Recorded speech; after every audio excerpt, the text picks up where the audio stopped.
السلام عليكم ورحمة الله وبركاته. أعوذ بالله من الشيطان الرجيم. بسم الله الرحمن الرحيم.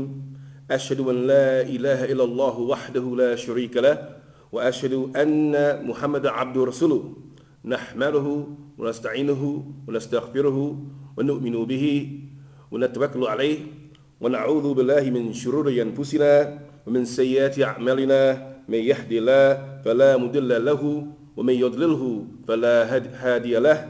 أما بعد. Again, Assalamu alaikum wa rahmatullahi wa barakatuh. Dear brothers and sisters and brothers, inshallah, we would like to discuss the issue of following laws and regulations. And it is capsulized concisely in this verse here from Quran. It says, أعوذ بالله من الشيطان الرجيم بسم الله الرحمن الرحيم يا أيها الذين آمنوا أطيعوا الله وأطيعوا الرسول وأولي الأمر منكم فإن تنازعتم في شيء فردوه إلى الله ورسوله إن كنتم تؤمنون بالله ويوم الآخر ذلك خير وأحسن تأويلا. Allah Ta'ala says, O you who believe, obey Allah Ta'ala, obey His Prophet Muhammad Sallallahu Alaihi Wasallam, and obey those charged with command over you. If any of you differ in anything among yourselves, refer it to Allah Ta'ala and His Messenger, if in fact you do believe in Allah Ta'ala and the last day. That is in fact the best and most suitable for a final determination. Brothers and sisters and brothers, we'd like to discuss this issue of obeying Allah Ta'ala because He is Rabbil Alameen. And He has set laws and regulations for the universe, even for Himself.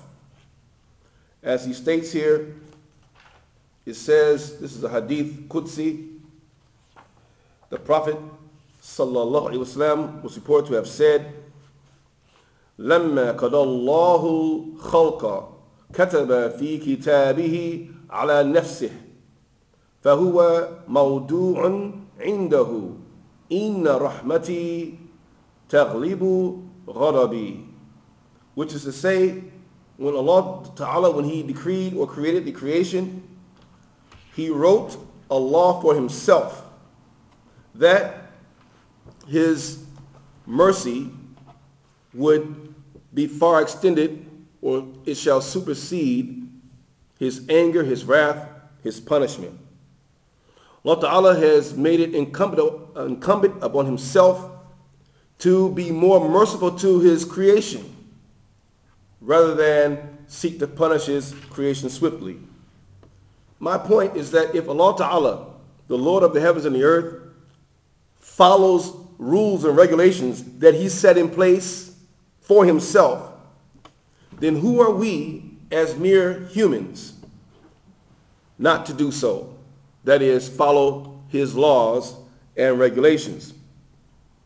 And so He says, Ya ayyuhalladhina amanu ati'u Allah. What does that mean? That means follow the words from Quran. Follow everything in the book that He has sent, and respect all the books that came before them, before this one.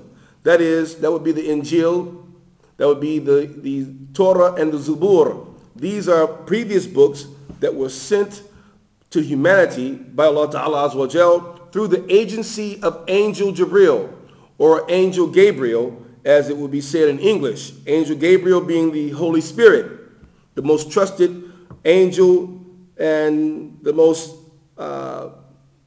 guided one amongst all the angels. He was chosen to deliver the message. Well, we obey Allah Ta'ala, and then we obey, as He says, وَأَتِيعُوا الرَّسُولَ وَأَتِيعُوا الرَّسُولَ. Obey the messenger, Muhammad.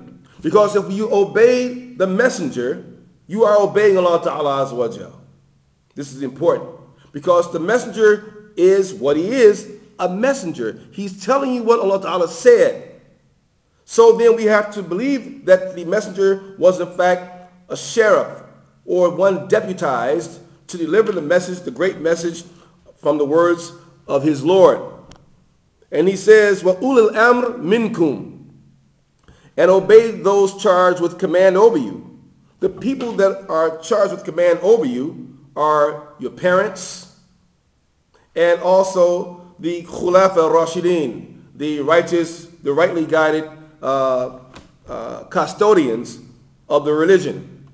And again, in all cases, obedience should only be followed, obedience should only be followed in the case of the Prophet ﷺ blindly, but in the case of the others, that is the Khulafa Rashidin and also the parents, if they invite you to something that is haram, then you don't obey them. Obedience is only due in righteousness. And by the way, when I say follow the Prophet blindly, that means if we don't understand what he means by what he says, even though we don't understand immediately, we seek to investigate and understand it, but until we do, we follow it. Because we know he was in fact the most rightly guided amongst us. And he's referred to as the one that had the best pattern of conduct, most worthy to be emulated and imitated. So we have to obey and follow instructions. And if we have some sort of quandary as to whether we should follow something or not, and we may choose to bicker and dispute over an issue of how to apply some concept in this religion, we should refer to the Quran and we should refer to the Hadith. We should look for something in history, in the conduct of Prophet Muhammad sallallahu alaihi wasallam, to help us see through what we should be doing. Yes, we look to the Khulafa Rashidin, we respect what they did, but to eliminate the middleman, go right to the source, that is Muhammad sallallahu alaihi wasallam. Go to his example first and foremost, and we should see, inshallah,